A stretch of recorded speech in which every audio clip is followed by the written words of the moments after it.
안녕하세요. 절대급TV의 명품 PD 한PD입니다.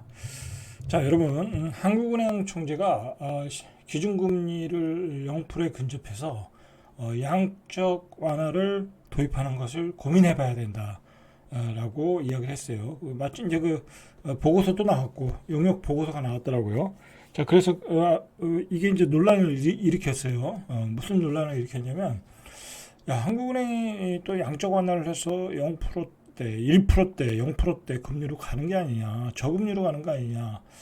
이제 그렇게 되면 이제 시장이 자극을 받을 수 있죠. 부동산 시장, 그 다음에 주식 시장, 시장이 크게 움직일 수 있는 거예요. 그건 또 저금리로 간다고 하면. 자, 그런데 아직 확정된 건 아니다. 그냥 개인적인 보고다. 이제 연구 보고 결과를 발표했을 뿐이다. 라고 이제 일단락을 했는데, 이 한국은행 이창용 총재가 오늘 한 이야기의 배경을 우리가 조금 이해를 해야 돼요. 아주 중요한 얘기예요. 이 배경을 우리가 이해하면 앞으로는 저금리로 갈 수밖에 없다라는 거야. 여러분들, 저금리로 갈 수밖에 없다. 제가 누누이 강조를 하잖아요. 누누이 우리 경제는 지금 저금리를 향해서 가는 거다. 예전에 코비드 때는 미국의 양적 완화에 의해서 금리를 낮춘 거고, 그죠? 자발적으로 낮춘 게 아니라 세계의 금융시장과 동조를 이룬 거고요, 그죠? 뭐 미국이 낮추는데 우리가 뭐 굳이 뭐 높을 필요가 없잖아요. 그렇게 해서 낮췄는데 지금은 아니다.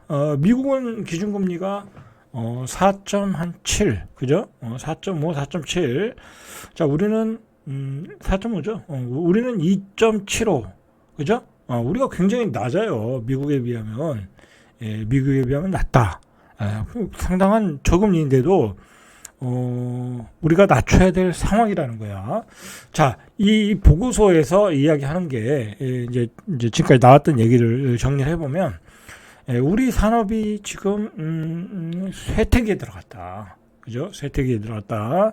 철강, 석유화학, 그리고 뭐 조선은 한 굽이 넘겼고, 그렇죠. 그 다음에 여러 가지 산업들이 중국에 의해서 치이고, 그리고 반도체도 하이닉스 외에는 뭐 별로 이렇게 우리가 치고 나가지 못하고, 그 파운드리 쪽에서 비메모리 반도체에서 치고 나가지 못하고, 그러면서 성장의 동력을 잃어버렸다라는 거야. 한국은행 총재가 재임 기간 동안에 참 열심히 했어요. 제가 봐도 열심히 해서 열심히 많은 보고서를 가지고 이 사회가 안고 있는 문제에 대해서 화두를 던지고 있는 거예요. 이 사람이 엄청난 화두를 던졌어요. 그래서 뭐 약간 오버하는 게 아니냐, 어떤 비난도 있었는데 참 그런 거 가지고 뭐라고 할 필요는 없죠. 한국은행 총재로서 국가와 나라가 걱정이 되니까 그렇게 이야기를 했죠. 그러면서 했던 얘기 중에 하나가 우리 사회의 문제는 뭐냐, 지역균형 발전이 안 되니까 다 서울로 올라온다, 그죠? 서울로 올라온다. 그래서 오직하면 한국은행 총재가 주제넘는 소리를 했잖아요. 우리 서울에 있는 좋은 대학을 지방에다 다 분산시켜야 된다. 아니면 서울대학교에 대해서 지방 쿼터제를 줘야 된다. 그런 얘기까지 했어요. 교육부 장관까지. 교육부 장관의 그 입장에서 그런 얘기까지 했어요. 어쨌든 이 연구 보고서를 통한 한국은행 총재의 말은, 우리는 이런 산업의 쇠퇴, 이런 거로 인해서 저금리로 갈 수밖에 없다라는 거야. 저금리로 갈 수밖에 없다. 자, 여기까지는 우리가 다 아는 얘기야. 그런데 한 가지 더 중요한 얘기를 했어요. 무슨 얘기를 했냐면, 주식시장을 걱정하는 거야. 자, 여러분들, 이거 참 중요한 얘기예요, 여러분들. 우리나라 주식시장에 대해서 문제가 있다라는 거야. 문제가 있어서 그 문제가 어디로 나타나냐면, 우리 투자자들이, 국내 투자자들이, 자, 지금 외국인들이 어떻게 나오고 있어요? 셀 코리아 하고 있어요. 셀 코리아. 그죠? 대형주들 다 집어 던지고 있어요.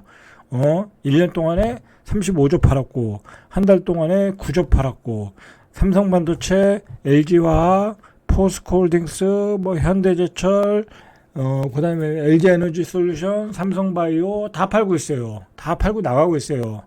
나가고 있어요. 근데 우리 주식시장 올라가잖아요.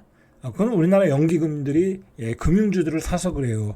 금융주는 뭐예요? 배당을 잘 주니까 그냥 은행에 넣어놓는 것보다 3% 금리보다 5% 주니까 그걸 사서 지수가 방어가 될 뿐이에요. 우리가 이게 일종의 착시 현상인데 그거로 인해서 우리 주식시장이 좋다, 우리 산업이 튼튼하다 그렇게 생각하면 안 돼. 자, 일단은 우리 이 개미들이 투자하는 그런 초우량주들이 시세가 하락 추세다. 그죠? 하락 추세다. LG화학 70만 원 같은 거 지금 20몇만 원. 카카오 18만 원 같은 거 지금 3만 8천 원. 그죠? 대부분이 고점에서 반토막 났는데 거기다 대고 외국인들이 계속 치고 있다. 그러니 우리 동학개미들이 대한민국 주식을 사겠어요? 그래서 대형주는 해봤더니 안 되겠어. 그래서 소형주로 갔어. 근데 그 코스닥 소형 잡주들이죠. 잡주들, 테마주. 거기 가면 어떻게 되겠어요? 고수들의 떡밥이 되는 거죠. 고수들의 떡밥. 거기는 한마디로 이 기술자들이 판을 치는 데야. 그죠? 기술자들이 고수 또는 고수 밑에서 배운 제자들 그런 친구들이 다 포진해가지고 여러분들의 돈을 다 뜯어먹는 데야. 그러니까 거기서 다 깨지고 대형주에서 깨지고 코스피에서 소형주에서 깨지고 그러니까 미국으로 갔죠. 그나마 미국은 장기 투자가 되니까. 자, 그런데 이번에 1분기 때 증권사 이익이 폭증을 했다고 그래요. 그래서 증권주가 지난주에 폭등을 했어요. 자, 폭등을 했는데 증권주가 폭등을 했는데 그 수수료가 심지어는 국내 수수료의 3배, 4배까지 더 나온다는 거야. 그럼 지금 아직 제가 보기에는 동학개미가 사학개미로 많이 옮겨가지 않았거든요. 제가 보기에는 한 20%, 30%도 안 옮겨갔거든요. 근데 앞으로 우리 대형주들이 죽었어. 실적이 안 나와. 그리고 우리 주식시장이 완전히 맛이 갔어. 자, 한번 볼까요? 자, 주식이 여기서 무너지려다가 우리 연기금이 받쳐가지고 간신히 올라왔죠. 그러나 지금 이 구간 동안 여기서부터라고 할게요. 그냥 여기서부터 여기까지 그냥 계속 팔고 있어요. 외국인이. 왜 팔겠어요? 기업의 성장성이 없으니까 파는 거예요. 여러분 같으면 LG와 포스코홀딩스 사겠어요? 안 사요. 안 산다. 자, 계속 팔고 있어요. 그런데 중요한 것은 뭐냐면요. 자, 제가 얘기하는데 저번에 얘기했는데 이 월봉상 이 120개월선 만약에 주식이 이 밑으로 가면 어떻게 되겠어요? 이 밑으로 간 적이 있죠. 그죠? 자, 간 적이 있어요. 이때가 언제예요? 코비드 위기. 자, 그다음에 이때가 언제예요? 금융위기. 자, 120개월선 밑으로 가면 위기가 오는 거야. 잠깐 위기가 왔네요. 그죠? 이때는 이제 그 트럼프 위기, 이건 잠시 극복할 수 있는 위기니까, 우리 자체의 문제는 아니니까. 자, 그런데, 위기도 없는데, 이게 밑으로 가면 어떻게 되겠어요? 우리 경제에 역배열이 일어나는 거고요. 우리 경제 성장에 저성장이 일어나는 거예요, 여러분들. 큰일 나는 거예요. 자, 그러니까, 기재부, 우리, 똑똑한 짱구 박사, 최영묵인가요? 최영묵. 자, 그 부총리가, 여기서 막았죠? 연기금을 동원해서라도 막은 거예요, 여러분들. 제가 저번에도 얘기했는데, 대한민국 연기금이 이렇게 한국 주식을 많이 사는 거 저 처음 봤어요. 주식 한 30년 했는데, 매일 사잖아요, 매일. 외국인은 매일 팔고, 외국인은 매일 파는데 연기금도 기관도 매일 팔아. 똑같이 앞으로 회사가 안 좋다고 해놓고 실적이 안 좋으니까 그럼 이거 어떻게 되겠어요? 이거 무너졌죠, 여러분들. 그래서 저는 걱정인 게 중요한 얘기인데 저는 걱정인 게 이제 2분기 4월 달부터 6월 달은 실적이 안 좋겠죠, 분명히. 그다음에 3분기도 안 좋겠죠. 저는 미국은 좋아질 일이 별로 없다고 보거든요. 미국은 좋아질 일이 별로 없어요. 한 2년 이상은. 자, 그러면은 외국인의 매도는 더 거칠어지고, 과연 연기금이 계속 주식을 살 수 있겠냐, 이거야. 계속 살 수 있겠냐. 연기금도 사는데 한계가 있다고 그래요. 돈이 한 8조 정도밖에 살 여력이 없다고 그래요. 이게 뭐, 국내 주식을 다 채워놨다라는 거죠. 자, 그러면 그때부터는 힘들어지는 거예요. 그때부터는. 그리고 기관들의 펀드가 또 손해 구간이 들어가면 또 청산이 나올 수도 있고. 그래서 이게 굉장히 어떤 우리 주식에 지금은 어떤 바운딩하는 구간이지만, 리바운딩하는 구간이지만, 그게 끝나고 실적 장세가 돼서 또 꼬꾸라지면 문제가 된다라는 거예요. 제가 걱정하는 건 뭐냐면 저금리가 되면 주식 시장이 좋아야 되거든요. 그게 상식이잖아요. 금리를 1%밖에 안 줘. 그러면 주식을 들어가야죠, 당연히. 자, 그러면 외국인도 들어와야 되는 거고요. 기관도 사야 되는 거예요. 근데 저금리가 되는데도 외국인의 매도가 계속 나온다. 자, 그러면 그때는 시장이 굉장히 안 좋아질 수 있다라는 얘기예요. 자, 그리고 이창용 총재가 걱정하는 거는 뭐냐면 한국 주식 시장이 자꾸 우리 동학개미들이 떠나고 있다라는 거야. 수출도 앞으로 불확실하기 때문에 수출 흑자 금액도 줄어들어. 그러면 국내 시장의 유동성이 적어지는 거잖아요. 이 돈의 공급이 적어지는 거잖아요. 그러면 주식시장이 그걸 대신 역할을 하는 거거든요. 뭐 유상증자를 한다든지 주식시장에 상장을 한다든지 뭐 그런 걸 통해서 주식시장에서 자본을 땡겨가는 거잖아요. 이제 하나 에어로스페이스처럼. 자, 그런데 자꾸 우리 동학개미들이 한국 주식시장을 떠난다라는 거야. 한국 주식시장이 신뢰를 잃었다라는 거죠. 자, 그래서 이거 완전히 어떤 자금의 고갈 현상이 일어날 수 있겠다. 자금의 어떤 유동성의 부족 현상이 일어나겠다라는 것을 한국은행 총재가 이야기했어요, 오늘. 그러면서 그런 부분을 양적 완화를 통해서 공급을 해야 된다, 시장에. 그런 얘기를 한 거예요, 오늘. 취지는. 자, 그런 것이다, 라는 거예요. 자, 여러분들 잘 생각을 하셔야 돼요. 뭐, 5월 달까지는 반등을 할 수 있지만, 그건 이제 유동성 장세로서 반등할 수 있지만, 그 이후로는 우리가 또 봐야 돼요. 우리가 진짜 수출이 잘 되는지 안 되는지도 봐야 되고, 그 다음에 미국 중심의 세계 공급망도 깨졌고, 자, 미중의 문제가 어떻게 해결되는지도 봐야 되고, 상황은 좀 더 봐야지, 너무 낙관적으로 보면 안 될 것 같아요. 뭐 이제 보통, 전문가들이, 좀 괜찮은 전문가들이에요. 좀 날탕인 전문가 말고, 그래도 그동안 잘 맞췄던 전문가들도 우리 시장은 좋다. 자, 그 얘기는 뭐냐면, 우리가 저금리로 가니까, 유동성 장세가 올 수 있다. 그런 전제하에 이야기하는 거예요. 경기도 좋아질 거고. 그러나 꼭 그렇게 볼 것만은 아닌 것 같다라는 거야.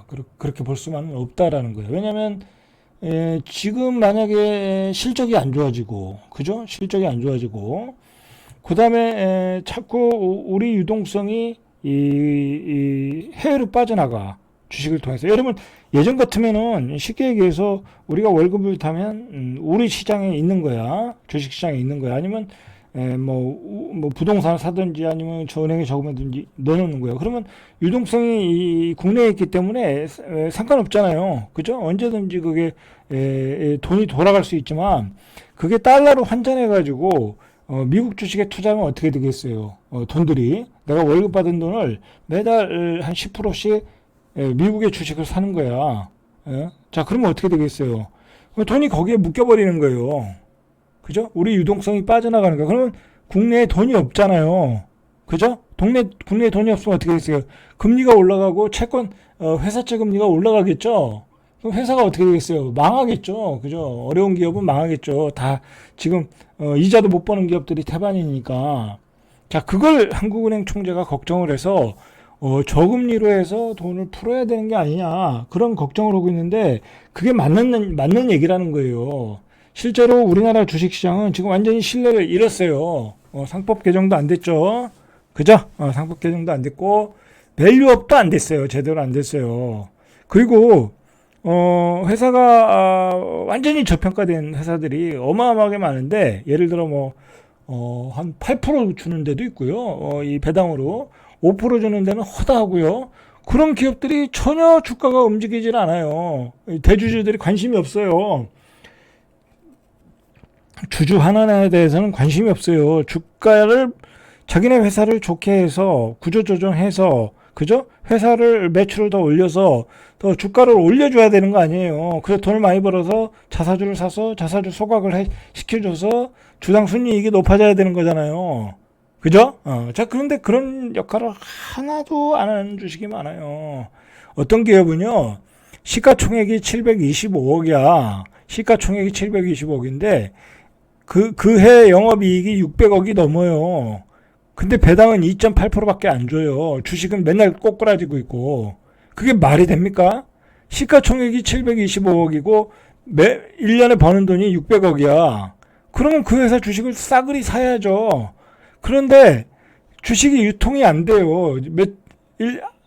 하루에 몇천 주도 거래가 안 돼요. 그게 뭔 의미가 있냐고. 그죠? 그런 주식도 있고, 이 밸류업을 전혀 안 하니까 주식을 투자할 이유가 없는 거죠. 내가 그 주식은 너무 저평가됐다고 샀는데 오르지도 않고, 그죠? 그리고 대형주는 이제 성장이 다 멈춰서 쇠퇴기로 들어갔고, 그 다음에 코스닥 개별주들은 완전히 고수들과 고수들 제자들의 어떤 완전히 놀이터가 돼버려가지고 일반 호구들 돌아서 다 물리게끔 되어 있고, 세력들이 다 잡고 있고. 그러니 이거 누가 이게 한국 주식을 투자하겠어요. 그죠? 지금 유동성이 빠져나가고 줄어들고 있다. 자, 그런 점을 걱정하고 있는 거예요. 자, 저금리로 가서 또 부동산을 또 올릴 수는, 그러니까 최고의 안 좋은 시나리오는 저금리가 양적 완화를 해서 저금리가 돼서 또 부동산 가격만 올리는 거예요. 그러면 어떻게 했어요? 또 투기꾼들이 들어와서 또 떼돈을 벌고 나가겠죠. 또 건설사들이 지식산업센터, 상가, 생활형 숙박시설 만들어서 여러분들의 퇴직금을 또 노리겠죠. 그죠? 아마 저금리가 되면 그런 현상이 분명히 있을 거예요. 여러분들은 그런 거에 대비를 하셔야 돼요. 그래서 제가 미리 말씀드리는 거예요. 이게 경제가 안 좋으면 돈을 풀 수밖에 없고, 돈을 많이 풀다 보면 저금리가 될 수밖에 없어요. 자, 오늘 공매도까지 얘기하려고 그러는데, 공매도 얘기는 다음 시간에. 자, 절대값TV의 명품 PD, 한 PD였습니다.